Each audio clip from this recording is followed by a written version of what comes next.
what you want, when you want it, where you want it. This is The Mesh. Foot Candle Films. Film news and reviews from two guys who really like movies. This episode is brought to you by the Foot Candle Film Society. For a schedule of upcoming screenings and membership information, visit the Society's website at www.footcandle.org. Hello, everyone, and welcome to Foot Candle Films here on the Mesh.tv podcast network. My name is Alan Jackson. With me across the table is Chris Fry. We are with the Foot Candle Film Society, the annual Foot Candle Film Festival, and here, co-host of this lovely podcast titled Foot Candle Films. Chris, how's it going? How was your weekend? Everything good? Yeah, weekend was good. Looking forward to talking about, we screened the film that we're going to be discussing today, last week for our Film Society, and curious to hear your reaction. You and I take over different screenings, so we actually don't know each other's opinion on the film. So very true. You had the Wednesday night screening crowd. I had the Thursday night crowd.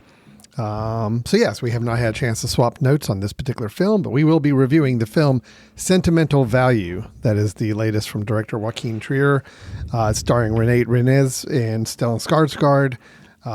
And we're going to be discussing that film here in just a moment as our featured review. And then, Chris, after our review is the moment we've been kind of teasing for a few weeks. And I think everybody who's a regular listener to this show probably has it on their calendar. They know this is going to come up. They get excited, and we are going to fulfill that requirement of having our best of the year list.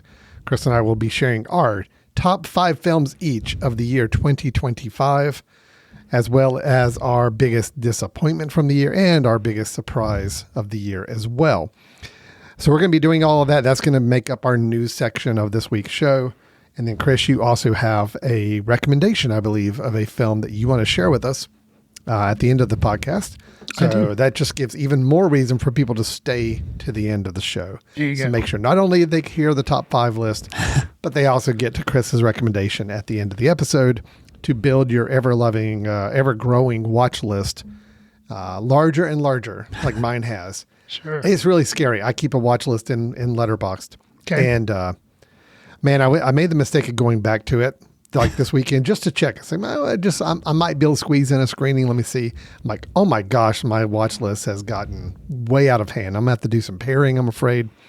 Not happy about that, but yes, and most of it is driven by your recommendations, Chris. So just to say, probably half of my watch list is. So if no one else is listening to my recommendation, you are. But it helps that you're sitting across the table. Listening. So I don't have a choice, Chris. Right, I'm here. Right, you're here. I'm going to hear your recommendation. Unless you put on some like soundproofing whether I earmuffs, want to or not. Gotcha. I'm listening to it. Fair enough. And yeah, 90% of the time, the recommendation you give is something I say, that sounds like a good film I want to see. Well, cool. All right. But anyway, let's get into the show here, Chris. We do have our featured review up first. It is the film Sentimental Value. Why didn't you want to do the role? He wanted you to do it. I can't work with him. We can't really talk. My father is a very difficult person.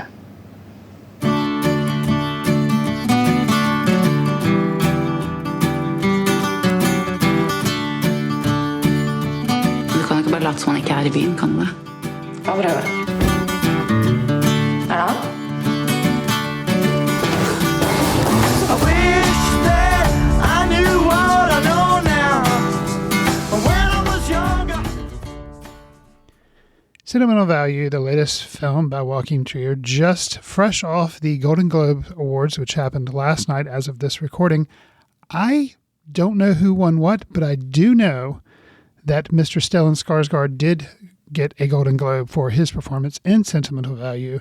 The Correct. Story of a filmmaker who has been estranged from his 2 daughters, but through, I'm not spoiling anything, their mother passes away, so a funeral kind of brings back together the father and the 2 daughters. One of the daughters does work as a research assistant for her father, who is the filmmaker. The other is an actress and has been extremely estranged from her father.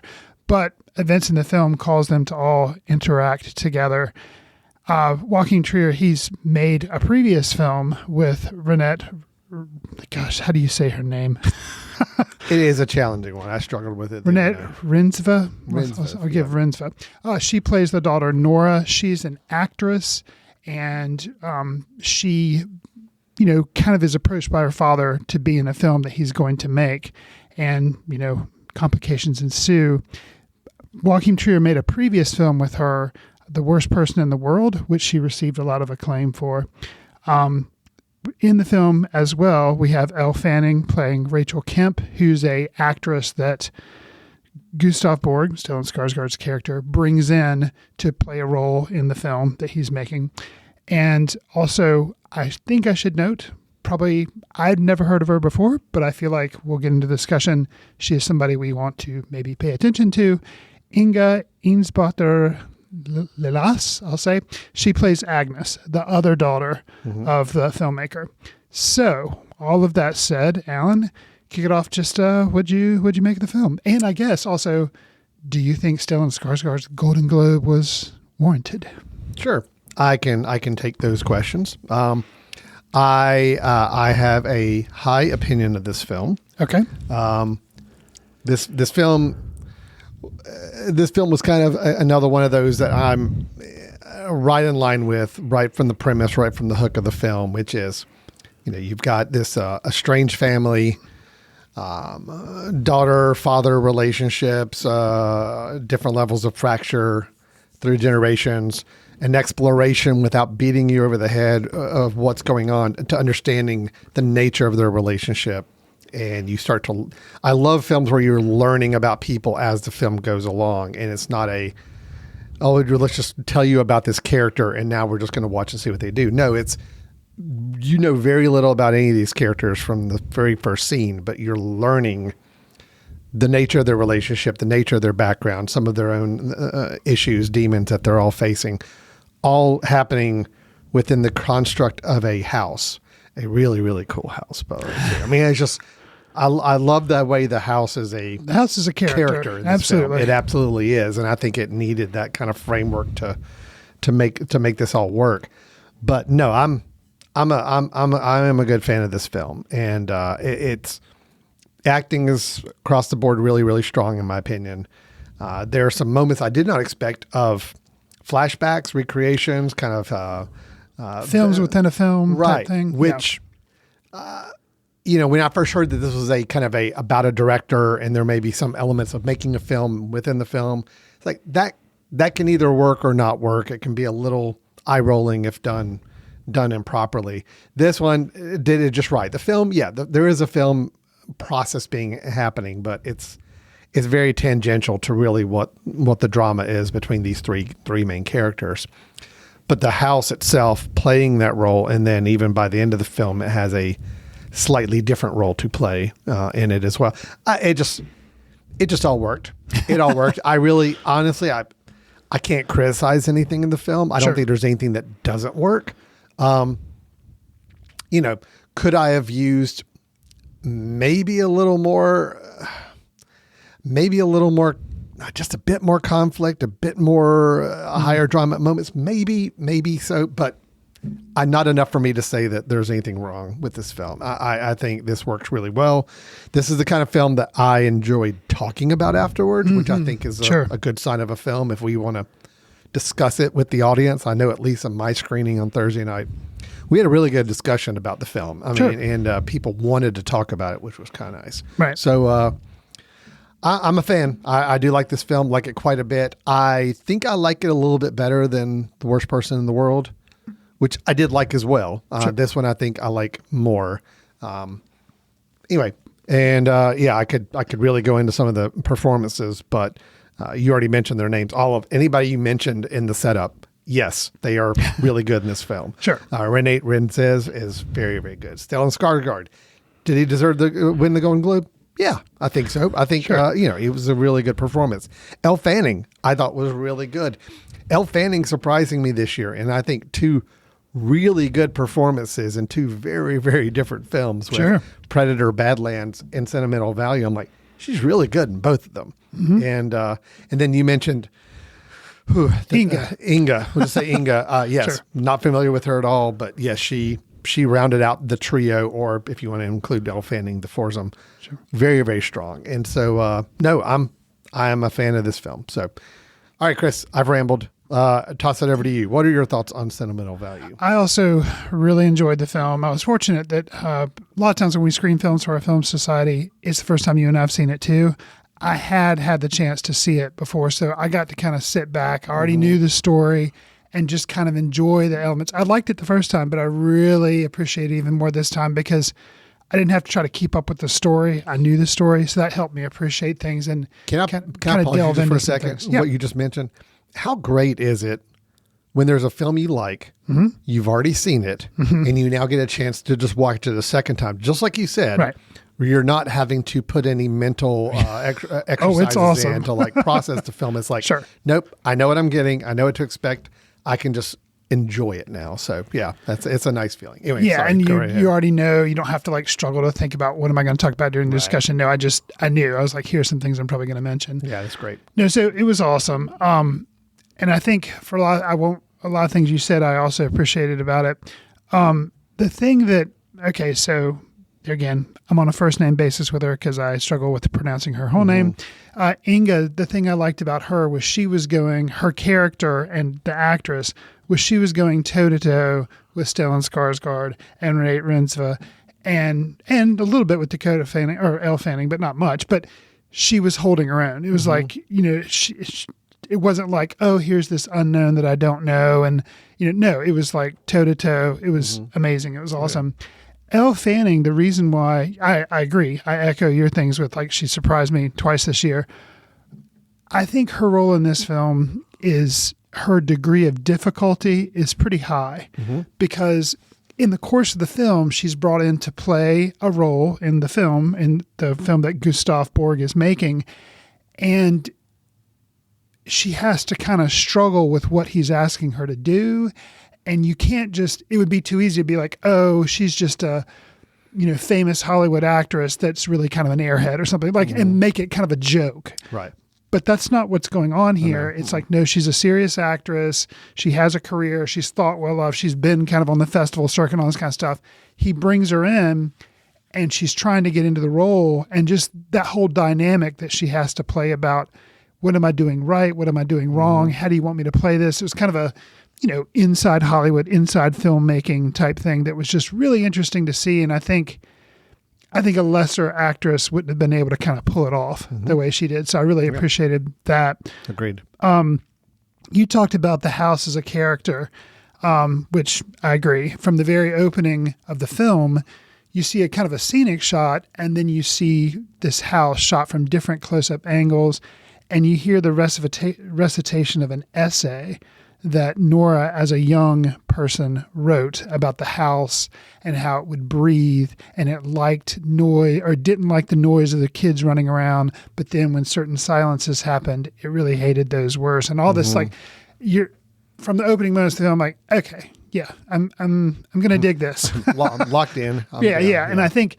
at that point too, it takes up some time and it's slow. There's not a lot of dynamic action happening. So if you can get on the wavelength of the film at that point, I think you're going to enjoy it. But I could see some people saying, this is kind of a slow film. Sure. And you kind of this family dynamic of people not getting along. You're like, okay, I've seen this before. What's new for it? I could see it maybe being a little trying sometimes. It's nothing new Not for me. to this film. Right. No, there's nothing new in that. Yes, we've seen films or an estranged parent, someone who, parent has acted selfishly or has never been quite the father to children that they wanted or needed, and some of the effect it's had on those children because, yes, we've seen this plenty of times.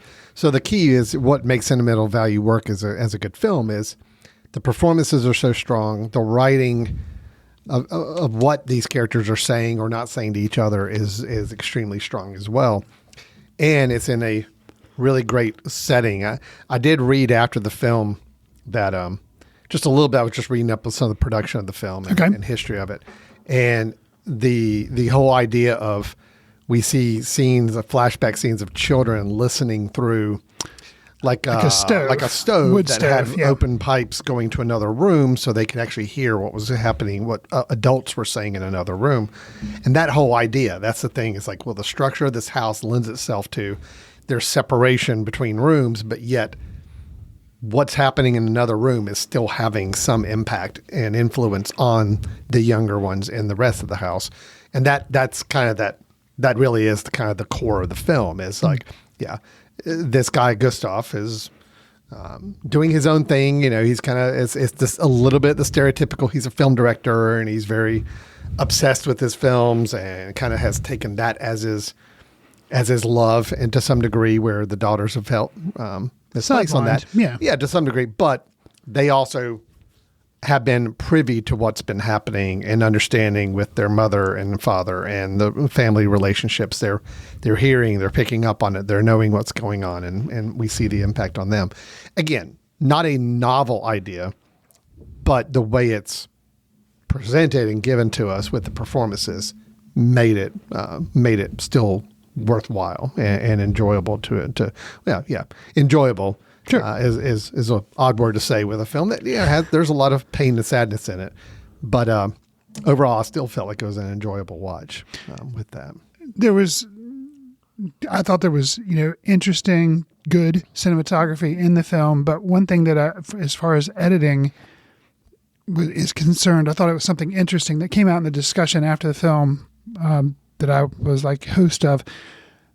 Cuts to black. Mm-hmm. That Trier uses or his editor uses, as opposed to at one point in the film, kind of the last third, I guess you would say, instead of a cut to black, which you kind of expect at this point because there have been several, as far as like switching time periods or something.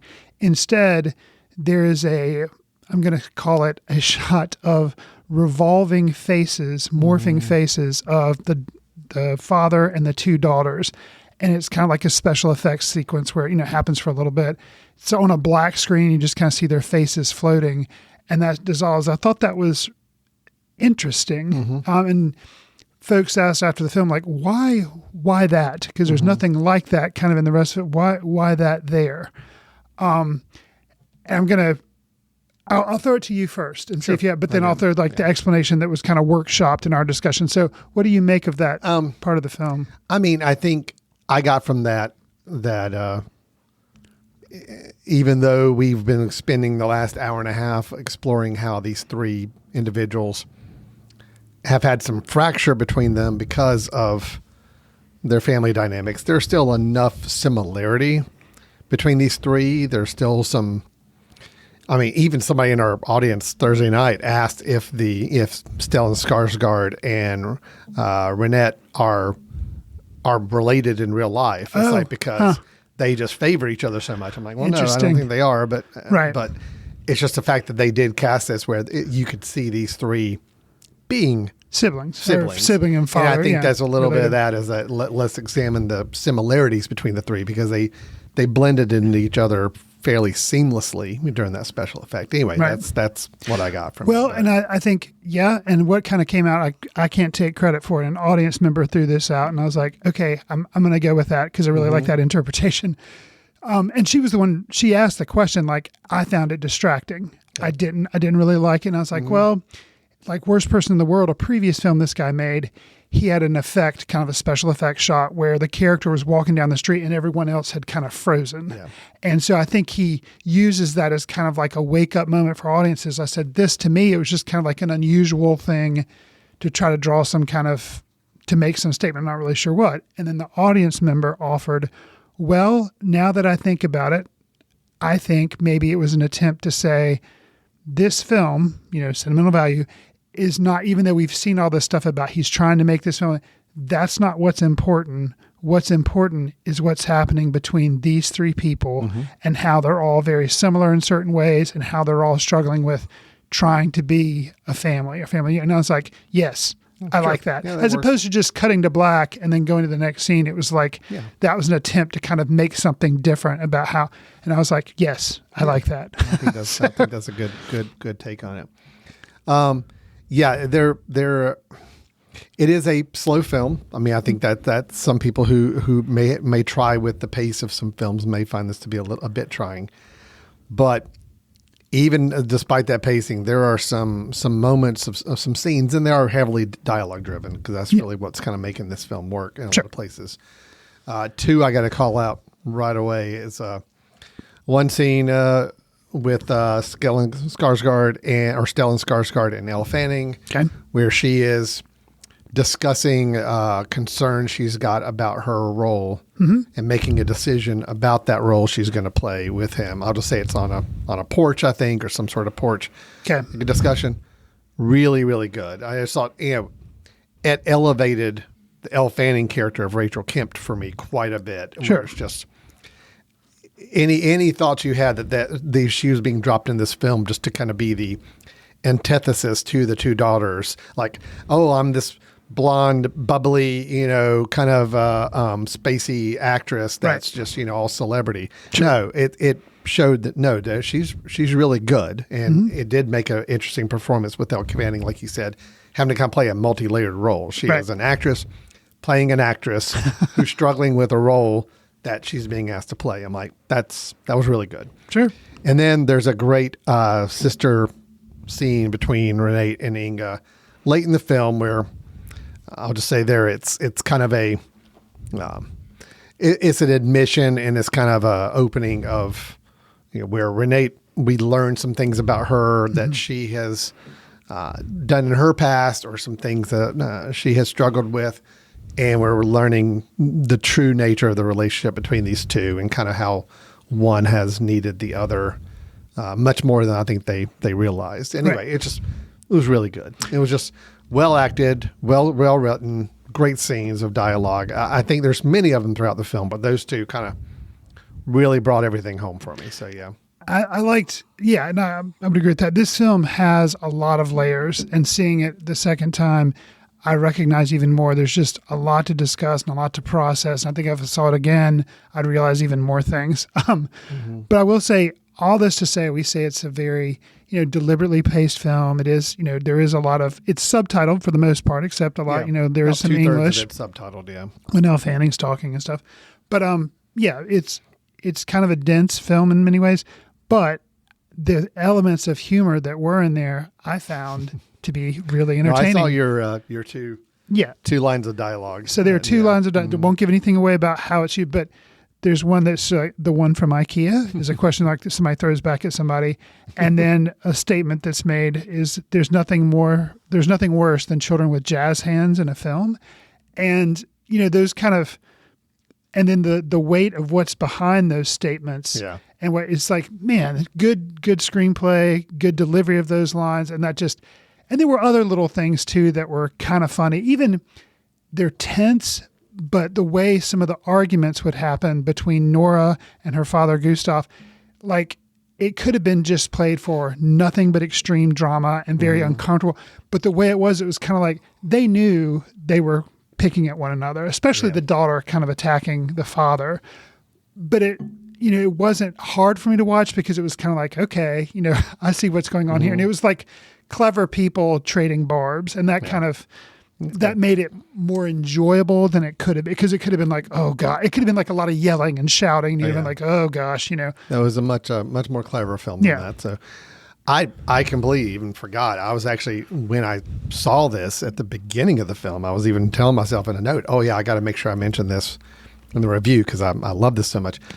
The whole opening sequence, it's Nora, the daughter who's a stage actress, preparing to go on stage, and having a little bit of a meltdown, stage fright, kind of just and just the mechanics of her. I mean, it was incredibly tense, well edited sequence where it's just, you don't know, is she going on stage or is she going to find another way out? And the reactions of the people around her and them handling it is like, okay, they obviously know stuff's going on. Like, just it was a great really way to learn who her character without again you having to spell it out for anything. Absolutely.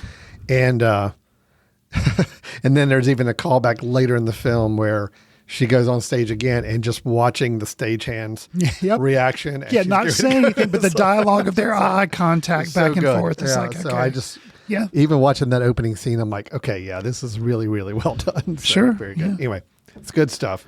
Yeah, I think it's a very good movie. Very, very good movie. Yeah, there may be some mention later on the show. We'll see. Okay. Maybe we'll see. Okay. But yeah, it's definitely in that category of one of the better films I've seen this year, and enjoyed it quite a bit. I'll say kind of my closing thought, which was another little quick 1 or 3 word review that I left on Letterboxd. I'd seen it twice, so I Yeah. reviewed it twice. Was for me, this was Art House J. Kelly, and I got more appreciation out of the. And it's I say art snobbier person's J. Kelly, but J. Kelly. Not that it's a terrible movie, but I just appreciated some of the restraint, I guess, that was shown on exactly. this. And, that's the thing, and I'll give that to you. Look, I do love Jay Kelly. I think that's a really good film as well. I think Sentimental Value's a little better. And I mean, I think it's because, with Jay Kelly, it's all pretty telegraphed. It's all pretty much, yes, this is the theme we're giving you. This is the beats we're going to hit. Yes, so you know that this is what this scene means. This is what this means. It's all pretty clear. I think it's all really well done, but it's all is well clear. done. Sentimental Value is, it's not that it's more nebulous. It's just, it's a lot more nuanced, and it's a lot more, it's not going to spell everything out for you. Again, I love the fact that we're learning about some of these characters like 3/4 of the way through the movie. I'm like learning new things about them just from their interactions, and I'm having to kind of figure it out a little bit. That makes it, I think, a stronger work because of that. So agreed. Yeah. Good. All right. Sentimental Value. I don't know where all it's playing right now. I don't know kind of release schedule. I know we had access to it for our film society, but couldn't tell you anywhere else it's playing. other Yeah, than it's maybe not some larger streaming cities. yet. Yeah. So I think, playing in larger cities. Still playing some large cities, kind of limited release places as well. Anyway, Sentimental Value, we're both coming out positive on this for sure. And we'll see if it makes any kind of impact on our end of the year list, which will be coming up here shortly. I'm going to go ahead and have us take a quick break, Chris. We come back, we're going to do our top 5 of the year, and and then we're going to hear Chris's recommendation at the end of the episode as well. So stay tuned. You're listening to Foot Candle Films. We'll be right back in just a moment. Want to discover great podcasts or maybe even start one of your own? Welcome to The Mesh, Western North Carolina's podcast network built for creators and listeners alike. From local sports and business to comedy and culture, The Mesh is home to unique voices and fresh perspectives. Do you have something you want to say? The Mesh can help you bring your podcast to life with the tools, support, and platform you need to be heard. Check us out at themesh.tv, where great podcasts live and new ones are born. Welcome back to Foot Candle Films here on the Mesh.tv podcast network. So we had our review of Sentimental Value in the first half of the show. Now let's move on and do our new section, which is all about our best of the year 2025. Here we are mid-January. We're a couple weeks removed from the end of the year, but we had some time to catch up on a few films that we need to round out 2025. And we are now prepared. Well, at least Chris is. I'm just going to say my top 5, Chris, for the year. It's boring. Oh, yeah. It's super boring, super predictable, super boring because I did not see quite the breadth that I needed to. Again, once again, that is just an ongoing mainstay every year, I say. But yeah, mine is pretty. All 5 of the ones I'm going to be mentioning are ones we have talked about on this show. So there again, my thoughts have already been shared on all 5 of these. I would like to make, because this is the season of predictions, I would like to make a prediction that we will have no more than 2 films in common on our top 5. You think that's the case today? Maybe less, Yeah. but I think I'm pretty sure. I would not be surprised because Okay. I know you have seen a wider variety. Okay. I know you have been exposed to probably some really good films that I wish I could have seen. I mean, I'm going to say I have not seen. It was just an accident. I have not seen Secret Agent. I have not seen Gosh, just a few. So a lot of more. foreign films are where I have not seen a lot of the foreign. The international category, I'm really, really slack in right now. Animated, I'm also really slack in right now. Okay. So yeah, so the 5 I'm going to mention, all the ones I'll be mentioning today are ones we have talked about over the course of the year. So I apologize. I feel like it's a very, I'm not. It's a weak list. I mean, these are really good films, but man, it's just I didn't have a lot of creativity in my list this year. So anyway. Just saying that. I'm hoping maybe yours will balance it out a little bit. We'll see. A little bit. Yeah. Okay. So what we're going to do, Chris, is we're going to go 5 through 1, and we'll just go kind of ping pong back and forth here. If we Sounds can good. Do that. Absolutely. And then we'll do our surprises and disappointments here at the end after we do with this. So let's go ahead and say these are our top 5 films of 2025. They are ones that were technically listed as releasing in 2025 that we saw. And Chris, I'm going to let you go first. If you want to tell me your number 5 film of 2025. My number 5 film of 2025 that I'm sure is not on Alan's list, at least I don't think it is The Ballad of Wallace Island by James Griffiths. Right. We brought this to our film society. It's the story of a eccentric lottery winner who lives alone on a remote island and tries to make his fantasies come true by getting his favorite musicians back together to perform at his home. The most famous person in the film is Carey Mulligan, and she plays one part of the duo. The other two are Tom Basden and Tim Key, and I believe they wrote a short film and then expanded it to make it this feature film. I just really liked it. One of the reasons I also liked it is it's had some original music in it. And I hope maybe when the Oscars roll around, they nominate one of the songs that's in the film. I just really like, and it was a comedy. It took some turns that it didn't have to make some things a little bit surprising, maybe. But yeah, The Ballad of Wallace Island. It's now streaming on Amazon Prime. If you want to catch up with it, we did review it on the show as well. So that's my. I didn't see it. Oh well, then I guess we didn't. Maybe. Yeah, that was that was Okay. one screening month. The one of the few. Oh, when I had to do screenings. both of the You screenings. had to do both Okay. nights. I was out of town for the week. So you still and, haven't seen it? haven't seen it. Okay. Yeah, well, so so add that to your I'm watch pretty list. Pretty sure I didn't review it. Okay. No. So- we do have some standards here. If I reviewed it, please don't listen to anything I said about the film. Well, 'cause I don't fair. know So what I'm talking okay. about. Yeah. So yeah, you can now catch up with it on Amazon Prime, in addition to everything else you're supposed to catch up with. So But, this is yeah. this is our first exposure to hearing Chris talk about this film, and sounds like he's a big fan of it. So The Ballad of Wallace I am. Island. Yeah. It is on my watch list. Okay. Has Fair been- enough. Has And- been for months now. So awesome. we'll try to get to it. Okay. Good deal. Chris is number 5. My number 5 is Hamnet. Okay. This is a film that I know we reviewed several weeks ago, and we were both positive on. But honestly, it's one that has kind of crept up in its acclaim for me since watching it. So Okay. I've actually spent a little more time thinking about this film and thinking back on moments from this film. So no, I just love the craft involved in making this film. I think it's extremely well acted. I think the production design, the look of the film is gorgeous and very natural feeling and feels right. And I love the fact that yes, it's about Shakespeare, but yet we're not beating you over the head with the fact that this is William Shakespeare. It's like, I think if people watching this film don't even realize till maybe a third of the way through the film Sure. that that's who we're talking about. I like the way it was all handled. I do, I know we had some qualms with the ending being a little overdrawn and a little bit maybe piled on a bit on the melodrama a bit more than I think it needed to be. Outside of that, though, I think this is a really near perfect film. Outside of some of the concerns I had with the length of the ending and the way that was kind of handled, but otherwise, very, very good film. And Jessie Buckley is still my favorite right now to win Best Actress. How did she do at the Globes? She won the Best Okay. Actress there. Okay. She did. So all my predictions of ones who I think are going to win at the Academy Awards won at the Golden Globes. So that's I think we're still on the right path right there. Okay. So that Hamnet's my number 5. Okay. Fair enough. Okay, Chris, your number 4 film. Yes, my number 4 film, which I am pretty sure, thanks to Letterboxd, that Alan has also not seen, so he'll have to probably add this to his watch list, is The Plague by Charlie Pollinger, who is a first-time director as well.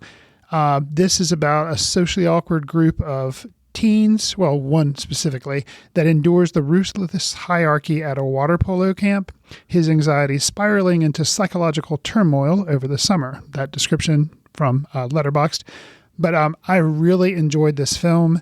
The young actors that are in it that are having to play the kids at this polo camp are just amazing. Wow.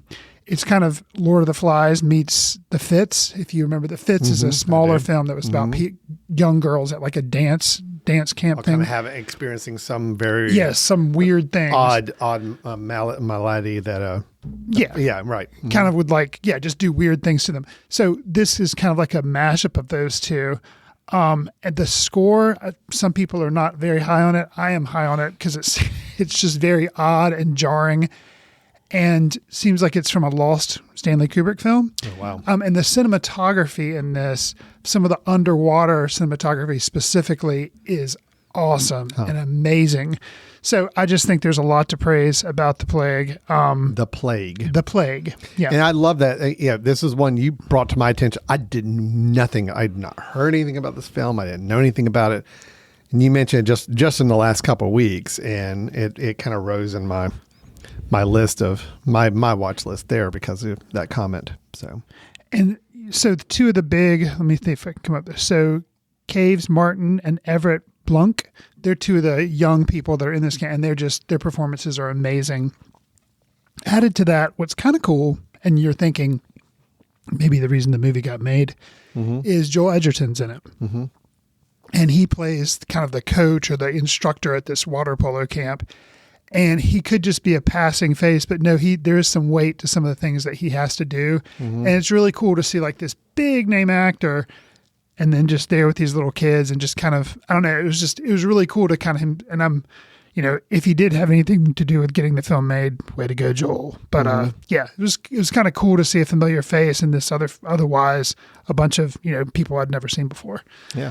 So that's A Plague. It is currently not streaming anywhere, I don't believe, and it's in some like art house theaters. So you may be able to catch it, but it'll probably be out on the streaming within the next couple of months. Sure. The Plague. That's great. I'm happy to hear that made your list because it's one I'm very intrigued by now. So good. My number 4 film is Begonia. I've heard of that. You have heard of that. Emma Stone, Jesse Plemons in the Yorgos Lanthimos film. This is another one that I enjoyed quite a bit watching, but thinking back to it, I'm like,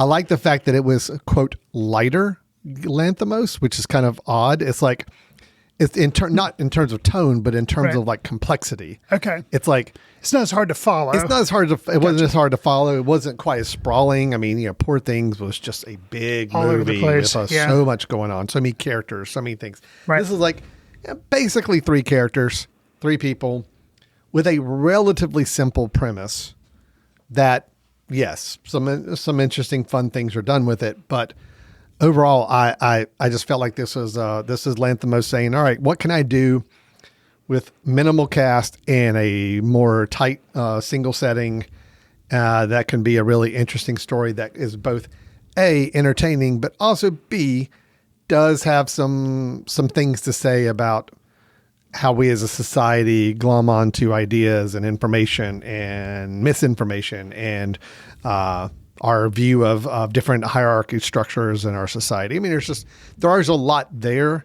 Sure. If you wanted to dig into it, or otherwise you could just look at it as it's kind of a crackpot conspiracy, heist / I don't know how else to describe it. Anyway, I do find it's lighter Lanthimos, even though it still gets pretty heavy dark and pretty dark at times for sure. So, right. But I do think Jesse Plemons was really, really strong in this. I think Emma Stone was strong as well. She and Lanthimos seem to be operating on whatever level is just working. Like they get each other, they get it. I like that he's bringing this type of performances out of her on a regular basis. So Anyway, Begonia is my number 4. Big fan of the film, and the good thing about all 5 of these I'm going to mention are ones that you could tell me you're going to queue it up right now to start watching it. I'm like, yes, great. Let's do it. Let's sit down. I want to watch it. And I will be happy doing it. So that's always a good sign. All right, Chris, what have you got for number 3? Number 3. So first, I'm correct so far. Your 2 have not made it on. Yep. So yeah, 0 for 2 on has Alan also seen this film? And the answer is no. Right. And we're going to go 0 for 3 on this one. Sure thing. But the good thing is I like when we have lists that aren't just like the exact same. I think that would be that make would for a not be the boring case podcast. here, yeah. But we might have our 1 or 2. Well, that's what I'm nearby, saying. I said there may be 2 that, but I like the fact that at least our lists have been different, which we didn't plan this, but so my number 3 film is No Other Choice by Park Chan-wook. Okay. So the storyline behind this film, after being laid off and humiliated by a ruthless job market, a veteran paper mill manager descends into violence in a desperate bid to reclaim his dignity. I like the film, just the story of Park Chan-wook's film. It reminds me a lot of Parasite by Bong Joon-ho, that film, and what it says about class and money and the importance of career and the struggle to maintain an appearance, all those things, except, and you could also say this is kind of a reverse Gung Ho. Even Gung Ho was more of a comedy, yes, but it was about people from Japan coming over and taking over an auto industry in the U.S. Mm-hmm. Well, this is about some Americans going to Korea to take over a paper mill and kind of like that. So it's interesting. It's kind of like a flip of that whole notion about what happens to people that have been employed there and their loyalty, all this. So fascinating film. It can get kind of dark at times, as you can imagine from that description. But there is also some humor in it. The way Park Chan-wook is able to balance tone in this film is pretty amazing. And a lot of other directors or films that try to do similar tone management could really use this as a textbook of how to do it and do it really well. Nice. So yeah, and there's some cinematography in this that's also really amazing. So I highly recommend No Other Choice. It is currently also, I think, in theaters. So at one point, hopefully it'll be, but smaller release. But Sure. No Other Choice. My number 3. I'm liking your list so far, Chris. Oh, good. It's making mine feel very... And I will throw a compliment your way. I think your top 5, including Begonia, I think definitely strays outside conventional wisdom. So I praise you for that. I don't know. I like your choices so far. It's good. Okay, so No Other Choice was your number 3. Yes. My number 3 is Sinners. Okay. That's the Michael B. Jordan playing a dual role. It's a time period film. It's a historical film. It's a vampire film. It's It's a lot. It's a lot. There's a lot going on. Ryan Coogler, I just think, just made I'm going to say it's a perfect movie, but I say the perfect not in terms of that every single moment works flawlessly. It's more of it's a film that's able to take really good performances, incorporates really good music, incorporates really good visual imagery. It has both moments of comedy, moments of drama, and moments of horror. And it blends all these genres and all these tones and all these themes together. Does it maybe go a little overboard with that, especially, again, by the ending? I'm sorry, but films sometimes just by the end maybe get off the tracks a little bit. And there's a little bit of that with Sinners. I will admit the last 15, 20 minutes is kind of okay, I think this probably could have been tidied up a little bit, or it could have been a little bit more impactful if we had kind of honed in the ending a bit more, not sprawled it out as much. However, that being said, I still think it's just a wonderful achievement of a film. I think it's the big thing. And knowing too that Ryan Coogler made this kind of, it was a passion project for him. It was something that he kind of had to fight to get made. Mm-hmm. He still owns, he and the cast or crew own the film or have the rights to the film. Oh, nice. After a certain amount of time. I think what I read is that they struck a deal where it's like, in order to get this finance, we had to make some accommodations. But one of the things we're retaining is that we also own this film after a while. So it's just that kind of, it's knowing that there's that kind of level of passion on this project, it shows on the screen. And that's what I got from it. It's just, there's a lot of visuals from this film that and musical moments that I'm still very much stuck in my head.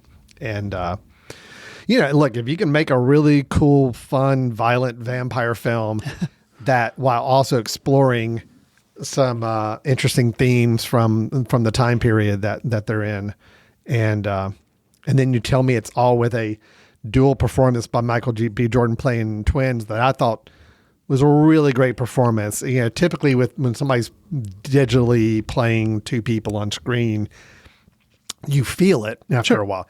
Here, I was completely sold after the first few scenes. I'm like, nope, these are two completely different people and they are two completely characters, and I get it. And it worked. So anyway, Sinners is my number 3 film of the year. Okay. Yeah. So next up, I guess, would be my number 2 film. Chris, where are you with number 2? And I'm afraid we might have some similarities on these top 2. This is where the last 2 films it'll be interesting to see. I'm predicting that maybe they do because I said, 2 of my 5. But anyways, the anticipation over. It is Ryan Johnson's Wake Up Dead Man. That's my number. That means okay. Good. So continue to surprise. I dig it. So yeah, we reviewed this film. You did actually see this film. We did review it. I'm not imagining it. Okay, good. And I really liked this film. I'm big on Ryan Johnson anyway as a director. As I mentioned, several of the performances in the film I really, really like. Josh Brolin, I think it's the best thing I think I've ever enjoyed him doing. Daniel Craig, this is the 3rd time he's done this character. And at this point, I would just think I'd be bored with it. But nope. Nope. It's actually his best time out doing it. And there were some levels there that instead of just being like a flippant surface level character, nope, there's some depth there, some internal struggles that are hinted at with his character, Benoit Blanc. So yeah, I won't continue to go on and on about it because we have a whole show, not a whole show, but we have a show where we reviewed it and talked about it. So yeah, Wake Up Dead Man, that's my number 2. Okay. Well, I'm going to say this. I'm going to say I think we're going to have one in common. Okay. But I just now remembered that, yes, okay, I'm thinking incorrectly. I think Chris, my number 2 film that I'm going to say, I was assuming just because I was just in a automatic brain state thinking, oh yeah, this is probably going to be Chris number 2. I'm like, no. I remember in the review, Chris was not quite as high on it as I was and maybe others were. And that is One Battle After Another. Okay.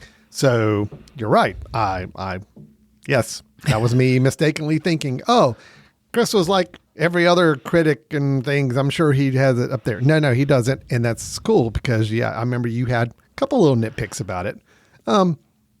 It didn't quite rise up to some of the other PTA work for you, but expectations are just the worst in the world, for me. But One Battle After Another, the Paul Thomas Anderson film with Leonardo DiCaprio and Sean Penn and Benicio del Toro, and then Chase Infinity. Oh awesome name, so good, and such a good performance too. Yeah, One Battle After Another. I've seen this film 3 times now. Okay, love it each time. It has actually grown in my esteem each time I've seen it. Okay, just again, I think a film for me, if you can take something that has some messaging behind it, but yet it's not overt about it, and it can couch it in a film that, let's just look at it from a Golden Globes perspective.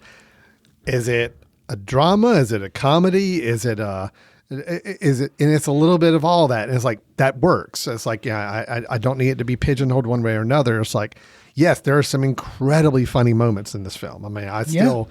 My sons and I still, anytime I have to read out, say my number or code to somebody on the phone when I'm trying to call to like technical support or whatever, it's like we joke about not knowing the code or not knowing the what we're supposed to answer a question on the phone. Right. That's still really, really funny, those moments. There are several other scenes. Benicio del Toro's character performance is so good as a great supporting role as the sensei. Mm-hmm.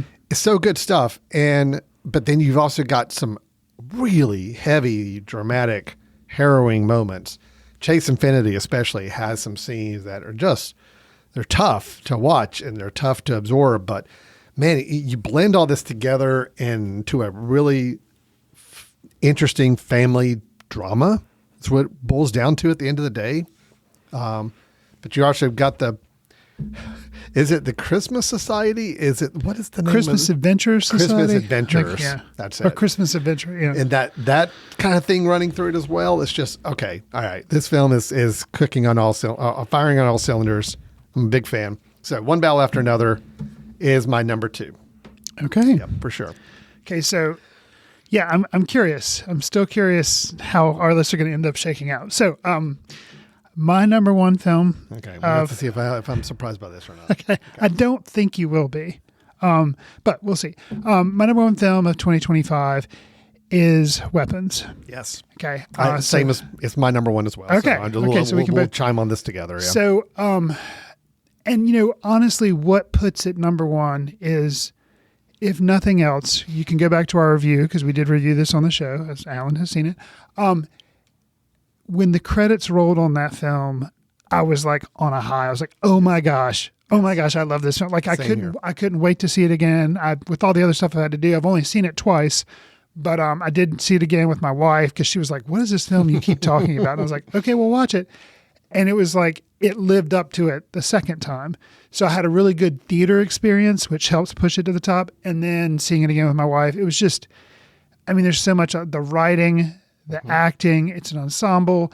It's a little unusual. Not that it's the first nonlinear film to ever be made, but it's not that it's just told in reverse. It's just kind of chopped up and thrown in a blender, which was kind of unique. And something very important, we mentioned it on our review of Sentimental Value.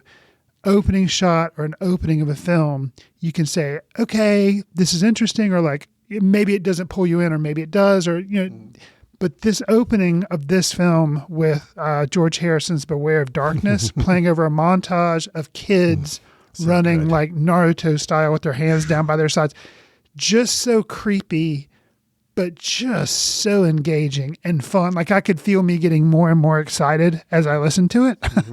Or listen to the song playing of it. So I love that film. That's why it's my number 1. What about with this film, and talking about the opening again? Sure. We saw in the trailers for this film coming out beforehand, the trailers kind of spelled out the premise. It was like, okay, all these kids. And they show you some of that imagery. So, yeah. Right. And I assumed going into the movie that the whole movie was going to be about that incident happening. Right. And it's like, okay. And then the fact is we get into this beginning of the film and like the narrator's telling us, oh no, all of this just happened. Right. And like, I'm telling you what happened. So it's like, it was exhilarating at that point. I'm like, oh, so we're actually going to spend this movie talking about aftermath, like what's happening after that event. Right. Like, we're not going to like be following that event. Right. This is all the impact it's having on the community, the people. And then once I started realizing that we were going to get to dig so deep into these different characters and learn different aspects of them through that storytelling premise of kind of cutting up their chapters or their pieces and stitching it together in a way that we think we know the characters, and then we learn more about them through their own stories. And it's like it sheds light on previous parts that we saw. It's just, it's so good. And the moments that are scary are good and scary. Yeah. And I think not Ryan Coogler, I'm sorry. Zach Cregger. Zach Cregger. Yeah. Similar names, if you think about it. Okay. Anyway, Zach Cregger? Yeah. Zach Cregger. Yeah. He's obviously got a way of filming horror. But I think people ask me to describe this movie, I don't call it a horror film, because it's like, yeah, there's some moments that are very horror driven, but in the overall kind of ending resolution of this film is kind of caked into a horror element. Sure. But I see this much more as a really fascinating character study of people going through a traumatic situation that could almost be argued as a little bit of their own making to some degree, and yet them turning on each other, becoming weapons towards each other themselves. That's, to me, the more fascinating part of the film I love so much. So, yeah. So I think another reason, 3 films that came out right off the top of my head in 2025 that we have all reviewed on the show, I believe. One Battle After Another. Was it Eddington? Yeah, yep. Eddington. Yeah, Eddington and Weapons. All 3 you can see through the lens of kind of the political climate of 2025 and kind of specifically of the United States, kind of where we are. And Eddington, very obviously concerned with that. One Battle After Another, kind of in a, kind of a, you can see it, but it's not like peripheral kind of way. And then Weapons, even a little bit more removed, but still, if you think about and I kind of like, if you're going to try to make a message type thing, you do it in this way that's kind of like, you can see this. Yeah, some people could see it as, oh, this is just a horror movie, and not think about it. Or this is just a movie about, some crazy stuff, a crazy told movie that has, different perspectives. Oh, okay. But it also has that in it if you want to consider it kind of like looking at how we are as a country or how people are relating or arguing with one another. Sure. So that's what I just, kind of just puts it over the top of something that not just a simple horror movie, because it's not. There's a lot more there. Absolutely. So. Absolutely. And because I've kind of been doing this with the others in my top 5, yes, there's one element of this film that I don't like. Oh. One moment, one shot. I forgot what it was that you don't like. I'll just say it's a fantastical image, a large thing floating over a house. Oh, right. That for a movie that 99.9% of it is like not feeling the need to be overt and can dance around these themes and weave it into an interesting story. That was the one moment where I felt like, didn't need that. I can see that. I was good without that. I got what you're trying to say without you having to visually show me in a 10-second shot what it is. So that again, I think all 5 of these I can say there's the one thing or the way it decides to drag out an ending that doesn't work. For Weapons, it's honestly one shot and that's it. But again, it's that one shot maybe, Chris, why it's at a 4.5 star on my letterbox instead of 5. I mean, possibly so. Fair enough. That really is. But it's definitely my favorite film of the year. I have had the same viewing experience with it, both theater and at home with family, and got the same high and rush both times watching it easily. So, got you. All right.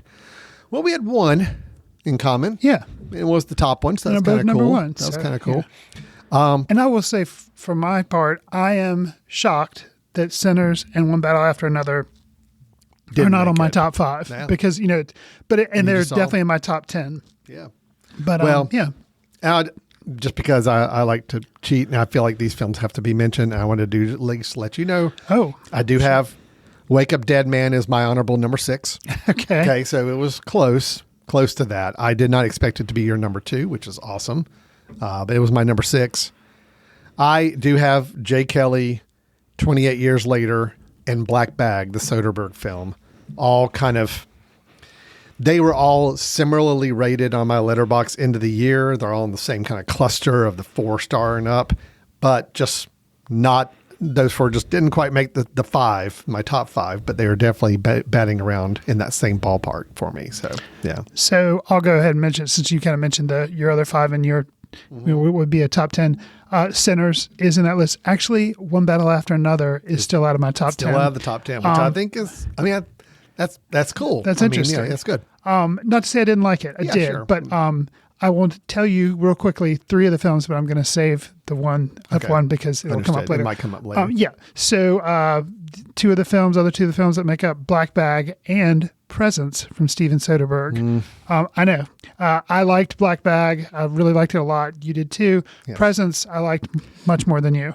Yeah. But I liked it. And I just also really jazzed that he put out 2 films in the same year. And I liked both of them. Kudos to that. That's really good. And then one of the other, we just reviewed it, Sentimental Value, fills up one of my slots. Yeah, good. So I liked it. Yeah, actually, I'm sorry. I should have said, I didn't list all 5 that make up my 6 through 10, but it's Wake Up Dead Man, Jay Kelly, 28 Years Later, Black Bag, and Sentimental Value. Those are not in any order. That's just kind of, they're all kind of clumped together, making up the rest of the top 10. Okay. But yeah, they're up there. So honestly, we've got Weapons, Wake Up Dead Man, and Black Bag, and Sentimental Value the same in our top 10. Is that correct? Yeah, you said Sinners. Oh, it's Sinners. Yeah, so Sinners. Yeah. Okay, so and then there's one that I haven't mentioned, but we'll get to that. Gotcha. Understood. Okay, so that is our top 5 of 2025. That's a good list. I mean, think so. Between our 2, there was a total of 9 unique films. Hey, which is it's pretty good. Not too bad. Not too bad. Especially not to pre-plan it. I think it's pretty That's cool. good. So. All right. Now, this is also the thing we've been doing for many years now, where we don't like pointing out the worst films of the year. That's not our thing. And I don't think films should just be knocked down and kind of to that level. But we do like to share our biggest disappointment for a film. And then we're going to follow it up with our biggest surprise of a film this year. Now, keep in mind, disappointment does not mean it's a bad movie. It's not necessarily even the worst movie we saw. It's more of a expectation we had for it or what it could have been versus what we felt like it turned out being makes it a disappointment. And by that token, when we get to our surprise doesn't mean best film of the year is amazing. It's just, boy, compared to what it could have been, should have been, or was meant to be, this was a good surprise. How much we enjoyed it. So with that, Chris, let's do disappointment first. Okay. Our biggest disappointment of the year. I'm going to turn it over to you first, since you got to go first on the top 5 as well. What is your biggest disappointment of 2025? Okay. I'm going to name the film. Okay. And then I'm going to challenge you to say what it's about. Okay. Because I want to know if you remember it. Mm-hmm. Hurry Up Tomorrow. Oh, I remember that. Okay. I remember that. That I considered that for biggest disappointment, but honestly, I did not have it high enough or high expectations for it to make it a disappointment. Did it show up? If I had to look at some of my lowest rated films of the year, yeah, it would be bounding in that ballpark. Oh, I totally remember Hurry Up Tomorrow. Okay, so that was the one with The Weeknd. Yes. And Jenna Ortega. Yes. And yeah.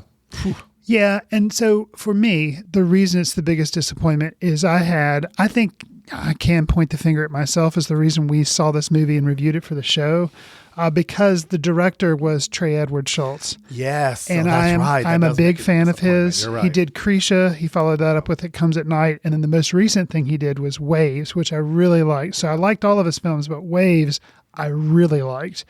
And so heard Trey Edward Schultz this was going to be his new film. Jenna Ortega, I knew her from like Wednesday, the series, Netflix. Mm-hmm. And The Weeknd, I've been interested in some of his music, but just kind of a musician plagued by insomnia is pulled into an odyssey with a stranger who begins to unravel the very core of his existence. It's like, okay, let's see that. Mm-hmm. And yeah, it just did not work for me at all. Was very disappointed in it. Felt like nothing more than like a kind of a music video to accompany an album, which I think he did have an album that came out. I think there was that. But just to see this as a theatrical release, then going in, I was like, what is this? So I was really disappointed. And, normally, like you're saying, it doesn't have to necessarily have a low star rating, but that was the way, like, I was just kind of looking through things on Letterboxd and I was like, oh, I gave this 1.5 stars. And then I kind of remember, I was like, oh no, this would definitely be my bigger disappointment. So I had forgotten the director of it, and that does classify it a little bit more as a disappointment than in my book as well. It was just not a good movie.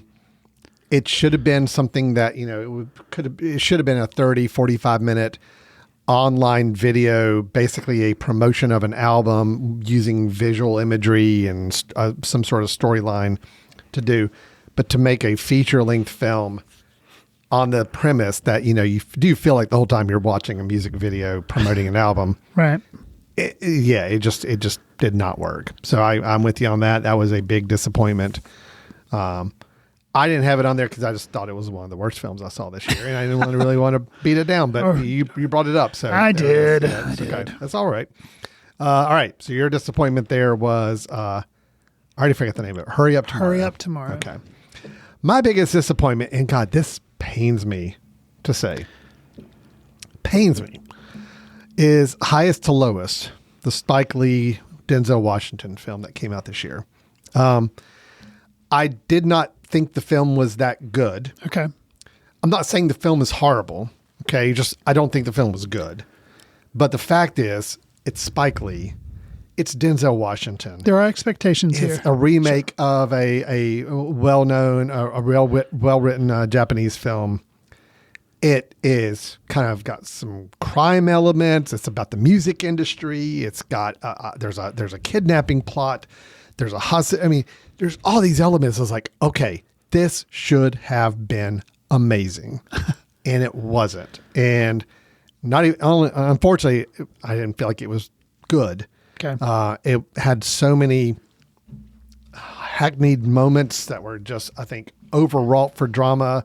Some really odd editing, timing, even musical cue choices that just kind of really, all I'll say is early in the film when this moment of, Denzel Washington playing this music executive whose son is kidnapped and held for ransom.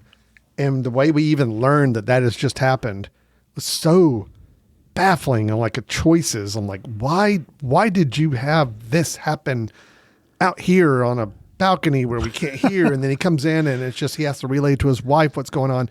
And there's like no drama to it. There's no interest. So that was just a sign of like the whole film was like, okay.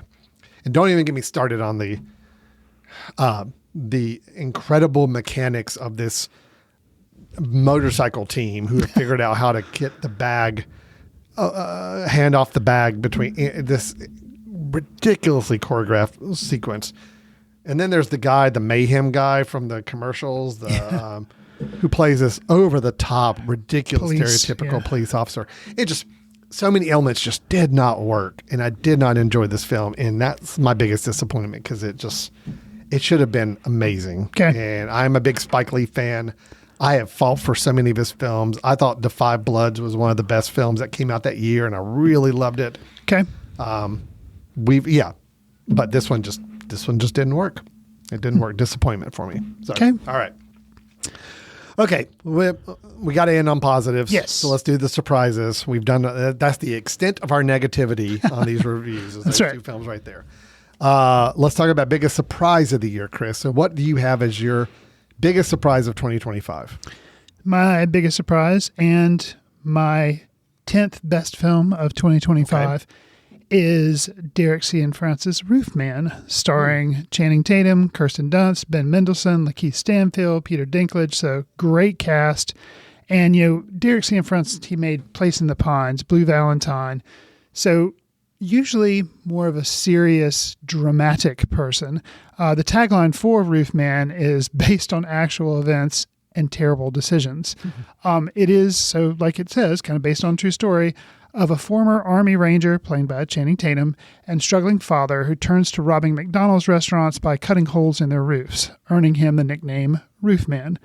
After he escapes from prison, he then secretly lives inside a Toys R Us for 6 months. So also kind of near and dear to my heart, the Toys R Us that he did this in was in Charlotte, North Carolina. Correct. So that kind of brings like a local, because, we are based out of Hickory, North Carolina. So yeah, I liked Roofman. The thing is too, Channing Tatum just, he's I like him. He's a good actor. Mm-hmm. And this character is just very comfortable playing it. Ben Mendelsohn was surprising in the film to me because he plays a pastor at a church, which is not something I would associate with him. Mm-hmm. And he's just really charming and not a role that I would, be used to seeing Ben Mendelsohn in. So yeah, Roofman, like it a lot. It was definitely surprised me because I thought it was just going to be, because the way the trailer is, it's more of just like a comedy that's based on actual events. You're like, okay. And it is, funny, but there's also, I think, a little bit more to it. And the cast is just great. So, well, that is on my watch list. Has been for a while. I was very disappointed I didn't get a chance to catch it when it was released. It didn't spend very long in theaters. True, which usually can be a really scary sign. You're like, well, that's why I wouldn't get. But no, I really liked it. So Roofman is your biggest surprise of the year. Glad to hear in your top 10. If we were to extend out our top 5 to a top 10, it would be on your list for you. Yes. My biggest surprise is not one that would be in one of my favorite films of the year. It wouldn't be in my top 10. Okay. Maybe top 20. I don't know. It's, I'm not putting it up here because I think this is a great movie. Okay. I think this is a pretty good movie. Okay. But the fact is, it shouldn't have been a pretty good movie. Oh. Although thinking about the director behind it, I could have probably assumed it was going to be better than not. But Predator: Badlands. Huh. Okay. Dan Trachtenberg, director, Elle Fanning in this as well. Look, I had no interest in another Predator movie. I thought Prey Is it Prey was Prey. the one that was done like Native American time? Yes. Yeah. I thought it was good. I thought it was really good. But I'm like, okay, so we're just doing another Predator movie, and the previews for this did not get me interested at all. It's like, okay, we're just going to be following a young Predator, and he has to go do, it's just nothing about this. It's like, okay, so this guy's going to be, we're not even going to like understand what he's saying. We're just going to be following him. And then I hear, oh, Elle Fanning's in it, but she's probably got like a really small role or not a very impactful role. Anyway, going in to see this movie, I'm like, no, this is actually, it's a good movie. It's got some pretty good action. I think there's a lot of CGI that doesn't work, and especially in the first half of the film that I think got me really worried in the first half. But I think what made this film, they successfully made a Predator movie, a very accessible film to a wider audience by making the Predator a little bit of an anti-hero. And you pair him with an Elle Fanning character that was like, it becomes a weird buddy cop type of pairing between the two. And it works. It's fun. It's fun. It's a fun movie at the end of the day. And so, yeah, it was a surprise for me. I actually came out of the movie. I'm like, that was good. That was okay. That was refreshing. If you tell me Dan Trachtenberg is going to do another Predator movie, this time I would say, oh, good. I want to look forward to that, as opposed to hearing about it and being like, okay, we're going to do another one. All right. Right. So I liked it. I liked Predator Badlands. It was my biggest surprise of the year. Again, not one of my top 10 or 15 films of the year, but it was a good, fun film. So I did find some enjoyment in it, and I think, it surprised me. Cool. So, all right. Okay, well, Chris, does that wrap up 2025 for us? It does. It does. We're done. We are done with our top 5 of 2025 and our biggest disappointment and surprise. Right. So yeah, pretty good. I think we had a pretty good year. Yeah, I'm still very disappointed in my own viewing habits for the year, Okay. but I think I'll say this: I'd be surprised if any film that's on my watch list would take over my top 1 or 2 films. Understood. Okay. I think there's some that probably could pop into 3, 4, or 5, maybe bump something down that I could still see, but I doubt anything's going to take over my top 2. Fair enough. So I'm pretty locked in on that. It would take a monumental feat of something that I just had no clue about and seeing for the first time to shift that list that high up anymore. So, sure. Yeah. And you've seen pretty much every film that needs to be seen. So your list is solid. Your list is, man, it's good. And I love seeing Wake Up Dead Man so high on your list. That was really cool. Very, very good. All right, Chris, last thing we're going to do in the show here, if we haven't been recommending enough films with our top 5 list for people, let's throw one more in the mix. Sure. Chris Fry has his recommendation for us of a film that he thinks we ought to check out or consider if we're looking for something to watch here in the near future. Chris, what have you got for us? What's your recommendation? So it's also another 2025 film. We're not quite done with 2025. Right. We will be after this segment. Okay, go right ahead. I did not make time to see this film, so it was a 2026 viewing for me. Okay. It came out 2025. It was a comedy. It was a sequel. I was very leery of it. It is Rob Reiner's Spinal Tap 2: The End Continues. So okay. Have to talk to me about this movie. I will. So Rob Reiner, unfortunately, was passed away. He died, was murdered. And when that happened, there was all this talk on social media about what a great director he was, how many great films he's made. And I was like, A Few Good Men and all these things that, just Stand By Me, just the titles go, Harry Met Sally, all this stuff. Spinal Tap. And I was like, right, we had a Spinal Tap entry that came out in 2025. It came and went in the theaters. I didn't see it. I was just like, and I never heard just awful commentary on our criticisms. I was just like, I just don't want to tarnish my feelings on the original. Well, with the passing of Rob Reiner, I decided, you know what? I'm going to go back and watch Spinal Tap again. It's his last film. Right. So, yeah. So I went and watched the original again. Boy, it lived up. Hadn't seen it in a while. I loved it. And I was like, you know what? And it's streaming. The original is streaming on HBO Max. And what happens when you finish a film, it says you may also like, and it had the sequel there. So I was like, okay, I'm going to watch this because, I can watch it from the comfort of my home. No loss, no. Did you watch them back to back? I did, well, back-to-back days, not like in the okay. same day, All right. but I All right. watched it the next day. And here's the thing. It is a really smart sequel follow-up Okay. because it deals a lot with, acknowledging if you saw any preview trailers, Michael McKean, Christopher Guest, Harry Shearer, they're all, and Rob Reiner himself, who's in the film, they're all old now. And it is jokingly, it kind of punches at that. It's like, these guys are all old. The mere fact of you hear bands reuniting for another tour for money, that's in here. That's why this is how. So it's very aware of what it's doing. And what I was actually really, really impressed at is they didn't just rehash a lot of the same jokes. These guys are too good for that. Yeah. And so they didn't do. I mean, sometimes there were similarities and stuff to make you kind of, but it was a lot less of that than I thought it would be.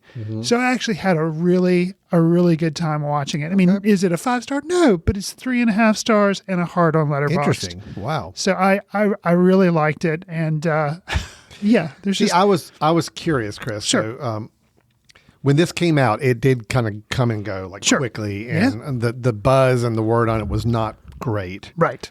And so then, So my expectations were really, really low. right, Which could then help. Rob Reiner's untimely passing.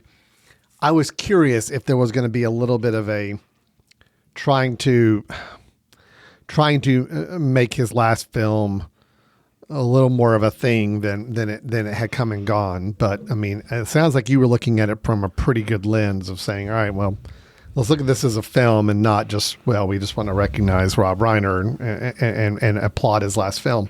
Sounds like it was a honest assessment. It's a good film. So Yeah, I think it's right. Now, if you've never seen the first Spinal Tap or you've seen it and you hated it, then don't bother. Okay. Yeah. But it's a that is all it's trying to do is be a comedy. But it does make some interesting things about friendship and about getting older that are also in there. But at the end of the day, it's just trying to be a comedy. That's all it's trying to be. And for me, did I laugh? Yes. So, Okay. So that's Spinal Tap 2. Is it The End Continues? I believe that's the official name. Which they're, again, any joke that they can make, they do. And so just in the title, it's why I said The End Continues. Right. Like that So Spinal Tap 2, End Continues. It is streaming on HBO Max. And you can probably rent it as well from like rental services. Okay. And the original Spinal Tap is on HBO Yes. Max as well. Okay. So I guess it could be a double recommendation. You can see both of them. So. I mean, look, I'll recommend Spinal Tap any day of the week. Love that movie, and I've been very leary of watching the sequel. So Understand. And will you like it as much as the first one? Well, no, probably not. No, but I think if you need something, if you need a laugh, then you get it from this. So. All right, good deal. Thank you for that recommendation, Chris. All right, and with that, I think we are wrapped up for today. Review of Sentimental Value, both very positive from us. It actually crept into our top 10 list, to some degree for the year. We had our top 5 official list, biggest disappointment and biggest surprise of the years, with only one overlap on our top 5 of the year. And it was the number one film. Number one Crazy. film. And then we had our recommendation from Chris of this is Spinal Tap 2, or is it Spinal Tap 2? Spinal Tap 2. Spinal Tap 2, The End Continues. There you go. All right. Chris, if anybody wants to debate with us on anything we talked about, or even just share their own thoughts on things we're saying, how can they do that? You can send an email to info@footcandle.org, leave us a voicemail via the contact page on the mesh.tv website. You can follow us on Facebook at Foot Candle Film Society, Instagram, Threads, Blue Sky, and Twitter. We're at Foot Candle Film. Al and I are also in Letterboxd, where we attempt to track what we're seeing and leave quick takes. And I put up my list so I remember what I've seen and haven't seen. Do us a favor. If you like the show, consider giving us a star rating or write a review or share with friends on whatever service you receive your favorite podcasts on, because it'll help us reach new listeners, and we would appreciate that. Absolutely. Thank you all so much for listening. We'll look forward to talking to you next time on Foot Candle Films. Take care. See you in the ticket line. Watch films in the company of like-minded people in the dark. Watch films in the underground. We won't let anyone know where you are. The films that don't make it to Carmike at the mall, or ones that were famous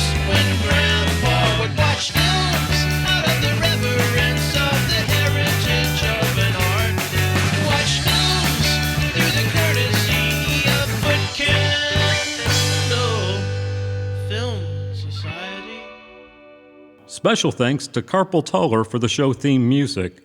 For more about Carpal Tuller, visit www.carpaltuller.com. You've been listening to The Mesh, an online media network of shows and programs ranging from business to arts, sports to entertainment, music to community. All programs are available on the website as well as through iTunes and YouTube. Check us out online at themesh.tv.